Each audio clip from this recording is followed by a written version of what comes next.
Making से जुड़े हुए आज मैं आप लोगों के लिए लेके आया हूँ। देखता हूँ कि आप में से कौन कौन सा भाई जो है किस किस सवाल का जो है क्या क्या जवाब दे सकता है। आपके सामने बोर्ड पे जो आप चाहो तो उसका स्क्रीनशॉट ले सकते हो। अगर आपको मेरी जो है वो गंदी सी राइटिंग अगर आपको समझ आती है, बहुत सारे सवाल है, टाइम नहीं जाया करता क्योंकि वीडियो हो सकता है लंबा हो जाए, तो मैं आपके लिए सारे सवाल लेके आता हूँ। लेकिन आप लोगों से गुजारिश है कि खासकर जिन भाइयों ने ITI कर चुके हैं और जिन्होंने डिप्लोमा कर लिया है, वो मेरे से ये चूतिया सवाल हरगिज ना पता करे, हरगिज ना पूछें कि ITI या डिप्लोमा करने के बाद में टूल एंड डाई मेकर में क्या स्कोप है, टूल रूम में क्या स्कोप है। वो भाई अच्छे नहीं लगते, उन्होंने अपने माँ बाप का मुझे लगता है कि पैसा बर्बाद किया है जो ITI कर ली है शीट मेटल लाइन में, क्योंकि वहां पे क्लियर पढ़ाया जाता है टूल एंड डाई मेकिंग में। अगर उन्होंने जो है जैसे मैंने जो है वो बुक पढ़ रखी है, जो हम लोगों ने जो बुक पढ़ी है निम्मी पैटर्न की पढ़ी है। निम्मी और सिमी पैटर्न दो आते हैं, जो चेन्नई से आप नेट पे जो है वो टूल एंड डाई मेकर निम्मी पैटर्न लिख के सर्च कर सकते हो। तो वो बुक्स पढ़ी हैं, उनमें साफ लिखा है जो भी आपका शीट मेटल का सब कुछ क्लियर था। तो आप लोगों ने जो है वो हिंदी मीडियम या कोई प्रीतम ठाकुर या ऐसी बुक्स पढ़ी है, तो हो सकता है आपको ना पता हो कि शीट मेटल का कितना स्कोप है, शीट मेटल लाइन का क्या कैसे है। तो मैं क्लियर आपसे क्वेश्चन स्टार्ट करता हूं। जो भी अपने tool and die maker interview के लिए आप जब भी जाओ, तो सबसे पहला जो आप काम करो, आपको जो नॉलेज आपके दिमाग में हो, जो आपको टूल एंड डाई मेकर के बारे में पता हो, चाहे आप एक फ्रेशर हो, चाहे आप एक डिप्लोमा होल्डर हो, डिग्री होल्डर हो या ITI होल्डर हो, तो आपको जो भी आपको पता हो उन्हीं चीजों को आप अपने रिज्यूमे में मेंशन करिए, अपने बायोडाटा में मेंशन करिए, अपने CV में मेंशन करिए। बहुत सारे लोगों को तो घंटा ये नहीं पता होता साला CV होता क्या है। सर्कुलम वाइट इसकी फुल फॉर्म है, और जो है रिज्यूमे आप बोल सकते हो, या इसको जो है तो वो बायोडाटा आपका बोल देते हैं, जिससे आपके बारे में पता लगता है। एक इंप्रेसिव सा बायोडाटा बनाइए। अगर आपको जो है मेरा बायोडाटा चाहिए तो मैं डिस्क्रिप्शन में लिंक दे दूंगा आपकी डिमांड पे, आप वहां से मेरा सारा बायोडाटा आपको पता लग जाएगा, कौन सी कंपनी में कितने साल काम किया, पूरा बायोडाटा पता लग जाएगा। सेकंड थिंग वही है कि आप अपने रिज्यूम में वही चीजें मेंशन करिए। मैंने भी MNC कंपनी में गया था, मेरे से पूछ लिया था ओसास क्या होता है, इतनी बड़ी टर्म है और आपने लिख दी और आपको पता नहीं है। मुझे भी नहीं पता था उस टाइम में, मैंने भी ओसास लिख दिया था। तो गाइस वही चीजें आप अपने रिज्यूम में मेंशन करिए, जो आपको पता हो। जिसके बारे में आपको नहीं पता वो चीजें अपने रिज्यूम में मेंशन ना करें। तो गाइस शुरू करते हैं आज का वीडियो। मैं हूं अनिल और आप देख रहे हैं प्रेस टूल मेकर। तो पहला जो है रिज्यूम बायोडाटा CV के बारे में मैंने आपको बता दिया। दूसरी चीज जो है आपको 3 बेसिक चीजें पता होनी चाहिए, 3 या 4 चीजें जो होती हैं। 5S क्या होता है, अगर आपको पता है कमेंट सेक्शन में बताएं। 1 नंबर का क्वेश्चन है कि 5S क्या होता है। पोका योका अगर आपको पता है तो उसके बारे में आप बताएं, तभी रिज्यूम में मेंशन करें। पोका योका पहले कंफर्म कर लें कि पोका योका होता क्या है, कि जो है पोका योका कैसे करते हैं, क्या होता है क्या नहीं, आपको एग्जाम्पल भी पता होना चाहिए। जिस टर्म के ऊपर आप ना कमेंट में बताओगे कि हाँ भाई इसके बारे में आपको डिटेल में वीडियो बनाइए, पहले बना भी रखिए और अगेन बना दूंगा आपकी डिमांड पे। सेकंड थिंग होते हैं काइजन और ओसास। काइजन जो है वो बोल देते हैं हम लोग रेगुलर इंप्रूवमेंट, जिसको बोल देते हैं काइजन, वो हो जाता है। तो और ओसास जो है, और ओसास के बारे में आपको पता होना चाहिए। 5S जो है, 5S के 5 जो प्रिंसिपल होते हैं, जो भी आप सुतना, संभालना, रखना, सफाई, जो भी आपको जो है वो टिप पे याद होनी चाहिए कि टूल रूम में बहुत ज्यादा काम आते हैं। आपने सामान इधर उधर रख दिया, आगे पीछे रख दिया, या आपने सफाई नहीं रखी, आपने जो है वो शर्टेन नहीं रखा है सामान को, तो वो सारी चीजें जो 5S के अंदर, मैं भी डिटेल वीडियो नहीं लेके आ रहा हूँ इसके ऊपर, ऑलरेडी एक डिटेल वीडियो बना चुका हूँ।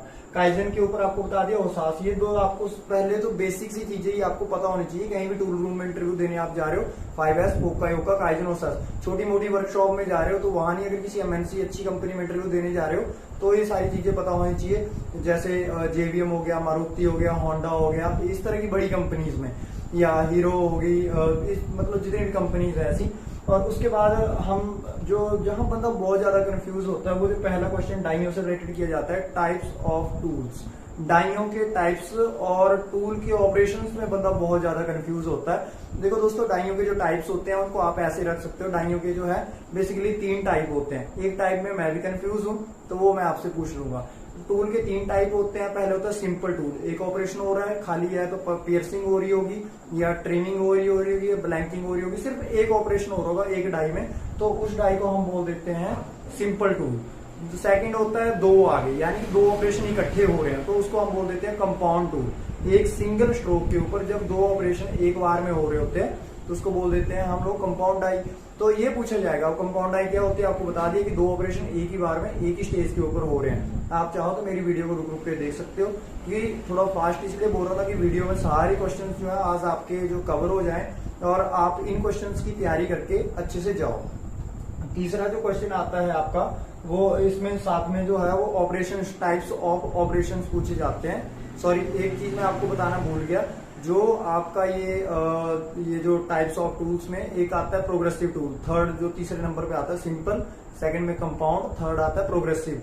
यानी मल्टीपल स्टेजेस पे मल्टीपल ऑपरेशंस हो रहे होते हैं, और भी जैसे फाइनल के बारी में जो है वो प्रोग्रेसिव में फाइनल कंपोनेंट तक आपको निकल जाता है। यह हर स्टेज पे जो है, हर मतलब एक स्टॉप पे जैसे सिंगल स्टॉप पे सिंगल ऑपरेशन हो रहा होता है। एक ही डाई के अंदर जब मल्टीपल स्टेजेस पे मल्टीपल ऑपरेशंस होते हैं तो उसको प्रोग्रेसिव डाई कहते हैं। अलग अलग लोगों की जो है अलग अलग डेफिनेशन होती हैं, जैसे आपको सही लगे, लेकिन जो है वो इस तरह से आपसे पूछा जाता है कि टूल के टाइप्स कितने होते हैं। पहले आप टूल के टाइप्स, फिर आपको वो ना कंफ्यूज करने के लिए ये पूछ लेगा कि हाँ टूल के ऑपरेशंस कितने होते हैं। तो टूल के जो शीट मेटल जो टूल्स के ऑपरेशन होते हैं उनको दो बेसिस में बांटा जाता है, कटिंग ऑपरेशंस और non cutting operations.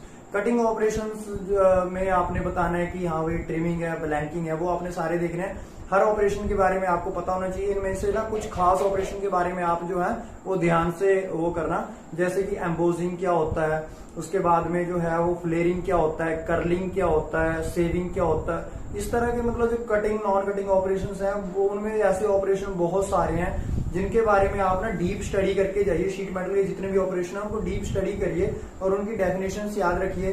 Cut off क्या होता है, पार्ट ऑफ क्या होता है, पार्टिंग क्या होती है, या इस तरह के जितने भी हैं, तो ये सारी आपको चीज डिटेल पता होनी चाहिए। सेकंड आता है क्लियरेंस। क्लियरेंस के बारे में पूछ लेंगे डाई के बारे में कि क्लियरेंस जो है कितने % दिया जाता है, पर साइड दिया जाता है, डबल साइड दिया जाता है, क्लियरेंस के बारे में पूछ लेंगे। पार्टिंग में कितना क्लियरेंस दिया जाता है, सिंगल लाइन में कट ऑफ हो रहा है या पार्टिंग ऑफ हो रहा है तो सिंगल लाइन में कितना क्लियरेंस दिया जाता है। तो ये चीज आपसे पूछ ली जाती है बेसिकली। और सेकंड ये आपसे जो है क्लियरेंस आपसे पूछ लिया, किस मटेरियल में कितना क्लियरेंस दिया जाता है। CR में कितना क्लियरेंस आप दोगे, बढ़िया उसकी जो कटिंग होगी। और HR में कितना, HR जो हॉट रोल्ड जो भी आपकी कॉइल आती है उसमें आप कितना क्लियरेंस दोगे थिकनेस के हिसाब से, वो सारी चीजें जो है पूछी जाती हैं।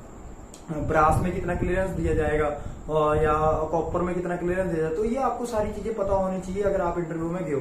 इसके बाद हम चलते हैं ड्रॉ एंड ब्लैंकिंग है और पियर्सिंग। ब्लैंकिंग और पियर्सिंग में कंफ्यूज करने वाला सवाल होता है कि क्लियरेंस कहाँ दिया जाता है, ब्लैंकिंग में क्लियरेंस कहाँ दिया जाता है और पंचिंग में क्लियरेंस किया जाता है। बहुत सारे वीडियोस हैं, मेरे हो गए, अमर भाई के हो गए, तो बहुत सारे आप ऐसे वीडियोस हैं जिनसे आपको क्लियर मिल जाएगा कि ब्लैंकिंग और पंचिंग में क्लियरेंस कहाँ देते हैं। मैं यहाँ पे नहीं बताऊंगा। उसके बाद आता है draw and forming. Draw and forming, draw होता क्या है, पहले आपको इसकी डेफिनेशन पता होनी चाहिए कि ड्रॉ होता क्या है, ड्रॉ करना क्या होता है और फॉर्मिंग क्या होती है। तो ड्रॉ और फॉर्मिंग के बीच में डिफरेंस पूछ लिया जाता है। ये 1 नंबर का क्वेश्चन है, हर कोई गरारी अड़ती है यहाँ पे, हर कोई फंसता है इस क्वेश्चन में। और उसके बाद में जो है टूल मेंटेनेंस चेक शीट। क्या आपको टूल मेंटेनेंस चेक शीट भरनी आती है? मान लो आप डाई मेंटेनेंस टूल रूम में कहीं जॉब करने गए हो, डाइयां बनी बनाई आती हैं, कोई अब्रॉड से बनी आती है, कोई कहाँ से अच्छे टूल्स होते हैं मेंटेनेंस के लिए आपको रख लिया जाता है। तो क्या आपको टूल मेंटेनेंस चेक शीट भरनी आती है? टूल मेंटेनेंस चेक शीट में कौन कौन से पॉइंट जो है वो आप चेक करते हो? डाई के अंदर क्या चेक करते हो? कोका युक्का चेक करते हो, उसके अंदर जो है वो क्या क्या चीजें आप लोग चेक करते हैं? पिलर का साइज चेक करते हो, एंगल चेक करते हो, पंच की ब्लंट चेक करते हो, धार चेक करते हो। वो सारा कुछ आपको जो है वो टूल मेंटेनेंस चेक शीट में पता होना चाहिए।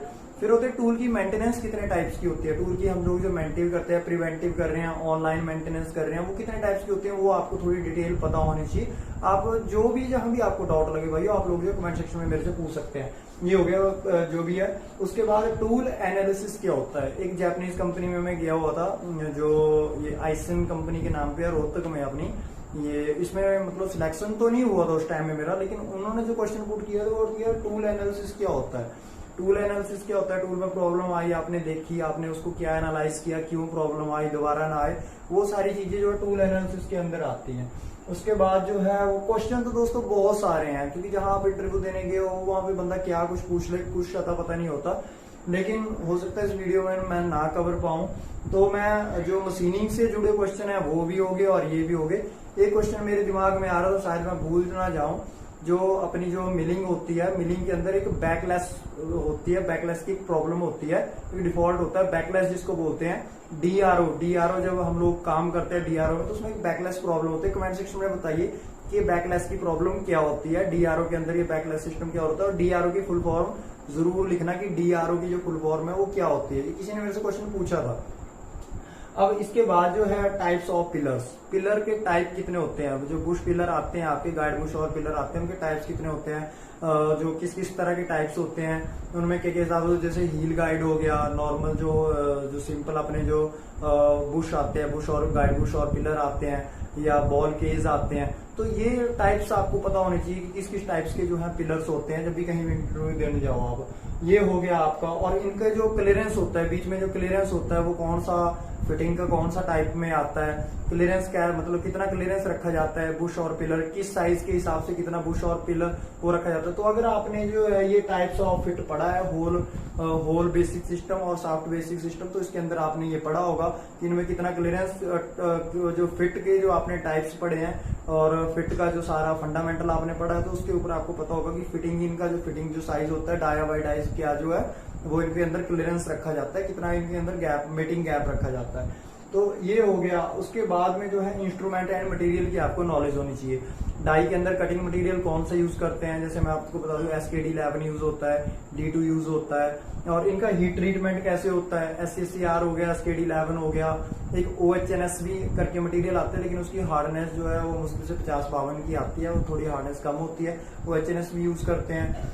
तो मटेरियल जो है वो SKD11 हो गया, या इसके साथ HDM5 हो गया, बहुत सारे कटिंग मटेरियल आ गए हैं। सबसे ए ग्रेड का जो मटेरियल होता है वो होता है WPS, जो मुंबई ज्यादा, महाराष्ट्र साइड ज्यादा यूज किया जाता है, WPS इसको मटेरियल बोलते हैं। क्वालिटी के हिसाब से है, उसमें आप लोग जो हैं वो अगर मान लो आपने कॉपर यूज करना है तो कॉपर के लिए आप कौन सा मटेरियल यूज करोगे, और उसमें कॉपर में दिक्कतें भी आती हैं, मटेरियल पंच के साथ चिपकना स्टार्ट हो जाता है, एल्यूमिनियम चिड़ा हुआ मेटल है तो एल्यूमिनियम के साथ में वो चलते चलते चिपकना स्टार्ट हो जाएगा, तो उसके लिए कोटिंग भी करवाई जाती है, पंच के ऊपर कोटिंग कराई जाती है, प्लेटिंग करवाई जाती है। तो वो भी आपको पता होना चाहिए कोटिंग का क्या पर्पस रहता है, कौन कौन सी कोटिंग आती है, PVD कोटिंग क्या होती है, या हार्ड क्रोम क्या होती है, उसकी थिकनेस कितनी होती है, ड्रॉ डाइयों में हार्ड क्रोम क्यों करवाई जाती है, ये कास्टिंग की डाइयां बनाने के क्या फायदे होते हैं। तो ये सारे जो सवाल हैं आप लोगों को जो है वो पता होने चाहिए।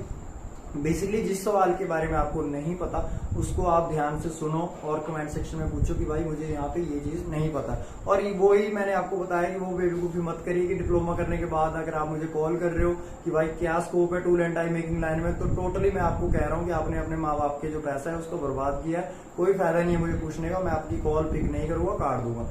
सेकंड जो है, इसके बाद में आपको प्रॉब्लम्स, क्या क्या प्रॉब्लम्स आती हैं, प्रॉब्लम्स क्या क्या आती है। पहले मैं प्रॉब्लम से पहले बता दूं कि बेवल प्रोटेक्टर का लीस्ट काउंट कितना होता है। ये मेरे से लुधियाना में पूछा गया था एक इंटरव्यू में, मैं तो ऑटोमोटिव इंजीनियर से कंगनवाल में, उन्होंने ये क्वेश्चन पूछा था मेहता में कि बेवल प्रोटेक्टर का जो है वो लीस्ट काउंट कितना होता है। और वहां के क्वेश्चन है ये जो था, उन्होंने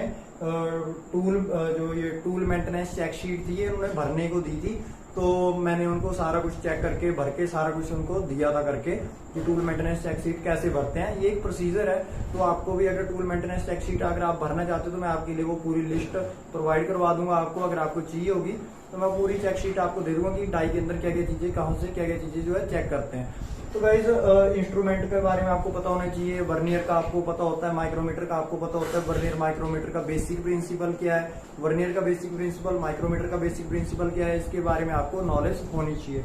बाकी इसके अलावा प्रॉब्लम्स क्या होते हैं, ड्रॉ डाई में जो है वो डेंट या क्रैक क्यों आते हैं, रिंकल्स क्यों बनते हैं, स्क्रैचेस क्यों आते हैं, ड्रॉ डाई का क्लियरेंस कैसे सेट करते हैं। जब नई ड्रॉ डाई बनती है तो स्पोर्टिंग किसकी की जाती है, सबसे पहले ब्लैंक होल्डर और डाई की स्पोर्टिंग की जाती है, या जो ब्लैंक होल्डर जो आपका पंच या पंच और डाई की स्पोर्टिंग की जाती है, तो किसकी जो स्पोर्टिंग पहले की जाती है। अगला क्वेश्चन है कि ड्रॉ डाई के अंदर जो क्लियरेंस है, जो साइज जो हम लोग डाउन करते हैं वो किसका किया जाता है, पंच का किया जाता है या डाई का किया जाता है। तो आप लोग मुझे जो है कमेंट सेक्शन में बताइए कि आपने क्लियरेंस जो दिया जाता है, जो साइज जो कम किया जाता है वो पंच का किया जाता है कि डाई का किया जाता है। कमेंट सेक्शन में जरूर बताएं अगर आपको इसके बारे में कोई भी नॉलेज हो। तो इसके अलावा जो है वो प्रॉब्लम्स के ऊपर हम लोग काम कर रहे थे। तो प्रॉब्लम्स जो है वो लाइन पे जो है ऑनलाइन प्रॉब्लम्स क्या क्या आ सकती हैं डाई के अंदर जो है, या किस तरह की प्रॉब्लम्स जो है आप लोग आ सकती हैं, तो उसके हिसाब से जो है मेंटेनेंस तय की जाती है। ऑनलाइन मेंटेनेंस होगी या जो है वो खोल के टूल रूम में जो है आफ्टर खोलने के बाद में डाई को जो है ऑफलोड करने के बाद में क्या मेंटेनेंस होगी वो डिसाइड किया जाता है। तो प्रॉब्लम है जैसे स्क्रैप जाम हो रहा है, स्क्रैप जाम क्यों हो रहा है, स्क्रैप जाम कोई 3-4 रीजन आप कमेंट सेक्शन में मुझे बता सकते हैं कि स्क्रैप जाम का जो है वो क्या क्या जो रीजन है वो होते हैं, स्क्रैप जाम क्यों होता है, किस वजह से होता है वो बताइए। बर आ रही है, बावरी आ रही है, बर या बावरी जिसको आप बोलते हैं, बर प्रॉब्लम आ रही है, तो बर टाइट बर क्या होती है, लूज बर क्या होती है, उसके आप बताइए। अगर कटिंग लैंड जो है राइट एंगल नहीं है, कटिंग एज आपके राइट एंगल नहीं है, कटिंग लैंड आपके राइट एंगल नहीं है, तो उस वजह से पार्ट में क्या डिफेक्ट होगा, पार्ट में क्या क्या प्रॉब्लम आ सकती है, डाई की प्रोडक्शन में उससे क्या प्रॉब्लम आ सकती है, मुझे कमेंट सेक्शन में जो है आप जरूर लिख के बताइए कि क्या क्या जो है इसके अंदर ये होती है। बाकी मेंटेनेंस के टाइप्स मैंने आपसे पहले पूछ लिए। बाकी इसके बाद जो होते हैं टाइप्स ऑफ फिट, तो फिट के टाइप्स कितने होते हैं, होल बेसिक सिस्टम क्या होता है, सॉफ्ट बेसिक सिस्टम क्या होता है। तो मैं लुधियाना में जब मैं तो ऑटोमोटिव में गया था तो उन्होंने मेरे से पूछा था कि जब हम लोग डावल का साइज लिखते हैं, जैसे लिख लिया हमने 10H7, तो ये जो H7 का जो मतलब है ये हम बेसिकली बड़े लेटर्स में H को क्यों लिखते हैं, ये मेरे से जो था वो क्वेश्चन इन्होंने जो था वो पुट किया था। 1 मिनट गाइस मैं लगा देता हूँ, कॉल्स आ रही हैं। तो जो है उन्होंने क्वेश्चन पुट किया था कि H7 का क्या मतलब होता है, होल बेसिक सिस्टम, और उन्होंने ऐसे भी लिखा था कि H6G5 का क्या मतलब होता है, फिर उन्होंने कहा H5G4 का क्या मतलब होता है। तो आप मुझे कमेंट सेक्शन में बताइए कि इस चीज का क्या मतलब होता है। जैसे जैसे उन्होंने जो है 3 स्टेप में लिखा था, H5 sorry H7 H6 H5, उधर उन्होंने लिखा था G4 ऐसे G3, इस तरह से जो था उन्होंने मतलब पूछा था कि इनका क्या मतलब होता है, और फिट के अकॉर्डिंग जो है वो फिट के हिसाब से उन्होंने पूछा था। बाकी जो है साइज कंट्रोल क्या होता है, आपने कोई नया ब्लॉक बनाना है, कोई कटिंग ब्लॉक बनाना है, उसके लिए प्लस मटेरियल आप पहले कितने एक्स्ट्रा काट के चलोगे, हैक्से पे आपने कितने एक्स्ट्रा काटना है, फिर उसके बाद मिलिंग उस पर कितना मार्जिन रखना है, मिलिंग के बाद जो है सरफेस ग्राइंडर के लिए आपने कितना मार्जिन रखना है, वो कमेंट सेक्शन में बताइए। अगर आपको पता है कि आपने अगर मान लो 40x40 का कोई ब्लॉक बनाना है, या मान लो 150x150 का कोई आपने स्क्वायर ब्लॉक बनाना है, तो जो है आपने उसकी लेंथ 150 के के ऊपर कितनी एक्स्ट्रा काट के आपने उसको चलना है कि आपका ब्लॉक उस टाइम तक आते आते उसका एक एक्यूरेट साइज भी बन जाए और प्रॉपर राइट एंगल भी हो जाए। उसके बाद जो है हम लोग, ये हो गया आपका मटेरियल के ऊपर, मैंने आपको बता दिया कितने मटेरियल, हार्डनेस कौन से, अगर कटिंग टूल है या नॉन कटिंग टूल है, जैसे कटिंग डाइज है, नॉन कटिंग डाइज है, तो उनके अंदर जो है cutting tool, non cutting tool के अंदर कौन कौन से मटेरियल यूज किए जाते हैं, और जैसे उनकी हार्डनेस कितनी रखी जाती है इसके ऊपर आपने बताना है।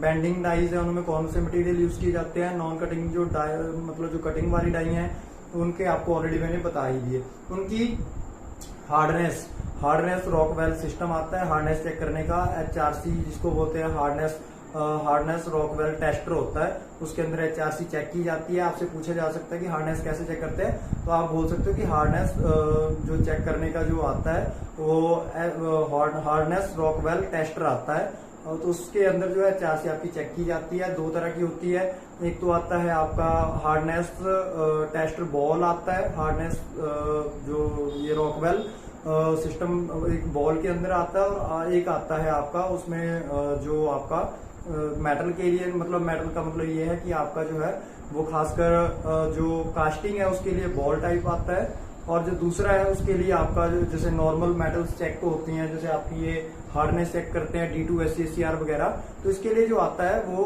रॉकवेल सिस्टम आता है। तो ये जो गाइस इसके अंदर आपको कंफ्यूज होते हो तो ये जो है, बाकी अगर आपको कोई मिस्टेक लग रही हो तो आप जरूर बताइए। और कुछ मशीनिंग से जुड़े बेस कोटिंग क्या होती है, या स्पोर्टिंग प्रेस क्यों यूज की जाती है, बेस कोटिंग क्या होती है, पावर प्रेस से जुड़ा आपका क्वेश्चन, या डाई से जुड़ा पूछ सकते हैं, डाई की शट हाइट क्या होती है, ठीक है, या डेड ब्लॉक का साइज कैसे निकाला जाता है, ये आपसे पूछ सकते हैं। तो कटिंग लोड कैसे निकाला जाता है, ये आपसे क्वेश्चन हो सकता है। बाकी जो है वो पर के टाइप्स आपसे पूछ ले, शेयरिंग थ्योरी क्या होती है, शेयरिंग थ्योरी के 3 बेसिक प्रिंसिपल क्या है, ये पूछ सकते हैं। कटिंग लोड हो गया, थ्रेड मान लो जो है आपको कोई चूड़ी डालनी है, कोई राउंड पीस है, कोई राउंड सर्कल पीस है, खराद के ऊपर आपको चूड़ी डालनी है, तो आपके उसके बिल्कुल सेंटर टू सेंटर बिल्कुल राइट एंगल जो है उसके अंदर चूड़ी कैसे डालोगे कि बिल्कुल सेंटर टू सेंटर, और उसका जो टैप है वो हल्का भी आगे पीछे ना जाए, तो रिवॉल्विंग सेंटर लगाओगे, क्या करोगे, लेथ के ऊपर टेपर कैसे निकालोगे, लेथ के ऊपर अगर आपने कोई जॉब लगा रखी है तो उसका आप टेपर कैसे निकालोगे। मान लो आपको बिल्कुल एक्यूरेट बनानी है, ये 20 माइक्रोन के अंदर अंदर आपको लेथ के ऊपर कोई जॉब बना के देनी है। सपोज करो आपको सिलिंड्रिकल ग्राइंडर आपके पास नहीं है, तो उसकी टेपर कैसे सेट करोगे। लेथ के अंदर हेडर किसे बोलते हैं, फुटर किसे बोलते हैं, वो आपको पता होना चाहिए। सिलिंड्रिकल ग्राइंडर के अंदर जो है वो टेपर कैसे निकालते हैं, ये सारी चीजें जो है बेसिकली पूछी जाती हैं। तो बस मेरा सिर्फ इतना सा जो था वो आप लोगों से आज के क्वेश्चन थे। कोई क्वेश्चन छूट गया हो तो आप कमेंट सेक्शन में मेरे से पूछ सकते हैं। Thanks for watching. आज के लिए इतना ही, भाई को दीजिए इजाजत। आज अगर आपको कोई नई जानकारी सीखने को मिली हो तो कमेंट सेक्शन में आप लोग जो जरूर चैनल को कर लीजिए सब्सक्राइब, बेल आइकन जरूर दबाएं। आज के लिए बस इतना ही। Thanks for watching, bye bye.